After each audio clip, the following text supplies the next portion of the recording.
கிறிஸ்துவில் பிரியமானவர்களே, ஆண்டவராகிய இயேசு கிறிஸ்துவின் நாமத்தில் உங்களை வாழ்த்துகிறேன். லூக்கா 11:2 உம்முடைய சித்தம் பரமண்டலத்திலே செய்யப்படுகிறது போல பூமியிலேயும் செய்யப்படுவதாக. அநேகர் ஆண்டவருடைய வல்லமையை தேடுகிறவர்களாக இருக்கிறார்கள், ஆனால் தேவ சித்தத்தை தேடுகிறவர்களாக இல்லை. தங்களுக்காக எதை வேண்டுமானாலும் ஆண்டவர் சாதித்து கொடுக்க முடியும் என்று விசுவாசித்து தங்களுடைய காரியத்தை நிறைவேற்ற ஆசைப்படுகிறார்கள். ஆனால் தங்களுடைய வாழ்க்கையிலே தங்கள் விருப்பங்களின் மத்தியிலே தேவ சித்தம் எது என்பதை அறிய விரும்புவதே இல்லை.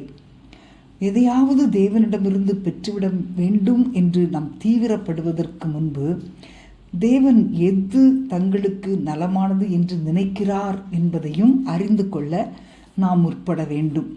ஒரு மருந்து கடையில் போய் ஒரு குறிப்பிட்ட மருந்தை கேட்டு பெற்றுக்கொள்ளலாம். ஆனால் ஒரு டாக்டர்கிட்ட போனால் குறிப்பிட்ட